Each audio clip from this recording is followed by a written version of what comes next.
the next gap, like in explaining the approach itself, is talking about the nuances of those different steps. I want to get real clear as far as with the physical work versus the mental work versus the imaginal. When's the appropriate time to go to the next step? What are the pathologies or the symptoms? That I haven't ever really laid all that out in a real clear outline. And I think it would be good to have that. If you say that the ego is this mechanism that does subject-object perception, and then there's awareness, and awareness is different than just the view through the ego lens. Awareness is more of a spatial thing, right? It's less linear. It's less of a, gets so complicated because I want to say it's less perspectival, but then even like Gebser's pre-perspectival thing, that's still ego. That's still, and I'm sort of saying that like even an animal, the idea here is the way ego's being used is that, animals have ego awareness, meaning they have that mechanism of the mind that's organizing information in a certain way, right? Self versus other. Yeah. But awareness is this lens, so to speak, that seems to be non-perspectival, right? And so, for example, even a dog has awareness as far as interpreting that which they're aware of, that occurs via the mind. And when a dog isn't sure how to interpret what it is they're being aware of, they'll like tilt their head to the side, right? But so does that make sense that I'm saying there's this thing called awareness that's actually a non-local thing, but in general, people are unconscious of awareness. Right. So it's just occurring, but it's just kind of taken for granted. What is this third thing that I'm saying becomes witnessing? So conscious of as opposed to just aware of. And I'm saying, well, that's what makes all the difference. So to be conscious of means now there's presence, now there's ontology, now there's spirit or soul. When that shows up, so to speak, it has this huge effect. Now, to get technical about it, but I think it's really important, the truth is, the quote-unquote truth, as I understand it, is that presence is there. One experiencing an absence of presence is actually something that their mind was doing. The truth is the presence is already there. But we have in the same way that you can close your eyes and experience darkness, but that doesn't mean the truth is, the sun went out, right? It's just that you closed your eyes and now you're blocking out light, but the light is still there. Presence is there. There's no real difference between self and other. There's no real difference between observer and observed. But when your mind does a certain thing, it creates this separation or it has the ability to create a separation that turns out the light, that blocks presence or consciousness. And in doing so, out goes the light, out goes presence, out goes love, out goes a feeling of unity, et cetera, et cetera. So it's an important insight and understanding that the idea here is that it starts with it all being one. It starts with consciousness being continuous throughout the universe. But again, in the same way that the sun is truly shining, even if it's dark somewhere on the earth, that doesn't mean the sun burned out. It just means there's a block between the light radiating from the sun and whatever you're experiencing as darkness. And so the human predicament is we're trapped in this psyche, trapped in this ego mind that is blocking consciousness and therefore creating shadows, creating dark spots, creating unconsciousness. The very mechanism of our psyche, has that function. So when one has an experience of bringing conscious attention to something, then one has the experience of presence with that thing. Like actual presence with it. Yeah. So I think it's a big meaning shift. Not out of what you're saying, but from a typical understanding of what presence with something is, what being with something is. It's like this third thing shows up, this dialectic idea of these seeming opposites come together. Would you say, I think it'd be helpful to talk about the feeling of it, because I mean, there's the third thing you're talking about to me is sometimes feels like an atmospheric shift. Yes, no doubt. Which is conscious space. Right.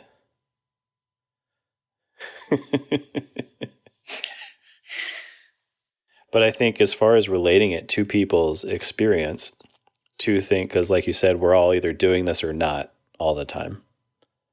And that atmospheric shift of conscious space when someone is consciously witnessing something is something we've all felt. Yeah. Right. We've all felt it to a degree. Right. And we feel it to varying degrees. And of course, it's, it's all cliche stuff, but it's like there's a feeling of warmth, acceptance, love, compassion, and a feeling of a blending between our self and other. And of course, the general idea is, well, it's easier to do that with some things than it is with other things. It's easier to be consciously present with and consciously witness, and of course it goes on to holding and containment and all that. But it's easier to do that with your dog than it is with your spouse. It's easier for your dog than your spouse sometimes too. Right. It's like, well, why would that be? And well, you could talk about there's ways the dog is less threatening, right? You can get into all kinds of psychology about that, which is what psychology is about. But the general idea is some kind of threat, right? Some kind of, why would we other anything? And again, we at every level you can talk about various reasons why, but generally speaking, it's because of fear. It's because of threat. It's because of trying to be this false self. And so whatever it is that we're not wanting to be consciously present with and consciously witness, it's because, well, we think that would be a threat to self. Whatever our existing experience of self is, we think, well, I don't want to include that in my sense of self. And of course, one of the huge things that happens is we conflate different levels, right? So because this idea, this integral idea of these different levels of differentiation. And so it's like on a physical level, you should have boundary and you should do a self-other thing on a physical level, and you should protect your physical self, and you should become aware of that which is not your physical self versus that which is, right? Same emotionally, same sexually, same mentally, et cetera, et cetera. But it's levels. And the mistake we make is on a conscious level, there's no need to separate anything out. To be conscious of doesn't mean to merge with physically. To be conscious of doesn't mean to merge with mentally. Gets back to that second versus fourth concept we talked about, going through subtle. Second versus fourth chakra. So it seems like, well, duh, right? That doesn't seem so hard to understand. But that's the trap of like every cult of the last 100 years. Right. And it's confusing because, for example, to consciously hold, which I'm saying is different than to consciously witness. I'm defining those terms different. If you shift to conscious holding, you're going to feel that which you're consciously holding. And so it's like, okay, well, now you're going too far. It's like I can look at that piece of shit laying on the ground, dog shit. It's like, all right, maybe I can consciously witness it. Maybe I'd rather not, but it's like, but you want me to like consciously hold it as well, right? It immediately it starts feeling like that would mean like eating it or something, and it's like, no, they're not the same thing. To consciously hold it is not to eat it. But we run into that kind of experience in our mind. And so it's like, get that away from me. I don't want my, we other it by blocking consciousness from it, which is different than othering it by keeping it out of your mouth, right? Or throwing it away, or we conflate these levels. So on a mental level, it's like, I don't want to read Mein Kampf and be conscious of it, right? And it's like, well, you should, so that you can differentiate in your mind, and have an understanding of that kind of ideology and can consciously discern and have an understanding versus, because the other end of the spectrum is burn all the bad books, right? Right. But it's like, well, I don't want to, I think that's bad, so I'm going to block my consciousness from it. And it's the worst thing you can do. Now, again, we're going to get into talking about how there is a reason to block consciousness of it if you're not ready to be conscious of it yet. But at the moment, I'm just trying to explain that idea of to be conscious of versus to not, and how it gets conflated with all these varying levels. I think that makes sense. I think getting back to the experience of witnessing now would be good, because the structure of each of these steps in the methodology, I think it's good to outline and come back to what conflating levels can look like within those. I think that's just a good like check-in point for each one. So like when you go on to talk more about holding, to come back to that point of not conflating what holding is, because I think it's just, you can't say enough what you said about like consciousness doesn't mean merge. Right. That there's nothing to merge with, like with consciousness. It's already a pre-existing oneness. So, but that is the egoic hurdle of each of these steps.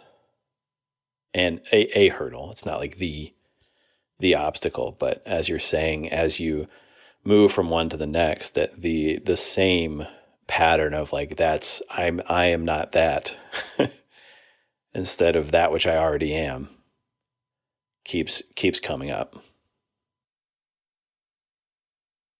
You have to be able to discern consciousness versus not in order to know if you're doing this, right? And then of course that's the reason I'm going to try to explain this. But it's one of those things where it's what's the term for where it's like you have to understand the term in order for me to explain the term, Right. It's foundational. Or there's another word for it. I know what you're talking about. Pre-something. But that said, well, let me try to start with explaining the experience of consciously witnessing in anything, right? Because we've all had the experience of this shift. I want to say state shift, but it's a state shift to an ontological state versus a phenomenological state, a conscious state versus an ego state. We've all experienced that shift. When we see something, when there's some experience, for example, and let's say it's external to your own body, your own emotions, right? Let's say you see some event. Instead of just kind of going along in your usual mode, something occurs and you take notice in a way where there's a state shift. And for example, it doesn't have to be this way, but let's say, for example, often what will induce a shift to witnessing will be because you find what it is that is occurring to be profound. If you come across something where someone just died, then what typically happens to us is we suddenly state shift. it's like, okay, whoa, this isn't just your usual occurrence. You suddenly stop and take notice, and you shift into a sacredness, Reverence. a reverence, yes, a poignance. We could list a lot of words, but there's a shift that happens. Same as if you witness a birth, right? This new little human is suddenly in the world, and there's reverence, the sacredness. And of course, it doesn't have to be birth or death. It can be all kinds of different experiences. But there's and of course, it depends on each of our own psyches what we find profound, what we find sacred. But there's a thing that can happen where it's a state shift, and you're suddenly aware ontologically. There's suddenly soul. There's suddenly a presence that you weren't experiencing just prior. And then, of course, we make all these value judgments that, well, that event is sacred, other events are not, or that object is sacred, other objects are not. So we're all doing this conditional witnessing. We only witness some stuff, and then once that thing that our psyches seem to think was worthy of witnessing, when that's over, you carry on with your non-witnessing lifestyle. I'll go back to driving now. Yeah. And so the spiritual truth that I'm suggesting is that ideally we would just live in that state, because the truth is everything is sacred, right? The truth is to be conscious of full time is a spiritual ideal. Now, again, I'm not saying that we can handle that. I'm saying we have psyches and bodies and things that where that's too overwhelming. I'm not suggesting that if we could just flip a switch and make everybody be 100% conscious all the time, everything would be great. It'd be a disaster because we're not ready for it. You'd be really irritating to all the people around you too. If you were just, if a certain person was just conscious like that all the time? Right. Well, yeah. It'd be irritating in the way that Jesus was irritating, or that Buddha was irritating. Right. It's going to be grating on some people. That not everybody was a fan. Right. And one of the ways that you can try to explain why is, because that consciousness shines light on the darkness. And that gets immediately to the thing we were talking about a little while ago about this thing that can happen that can be so explosive or so confusing, where if you bring consciousness to something that someone else isn't ready to bring consciousness to, there's a reaction that can happen that it can be quite intense.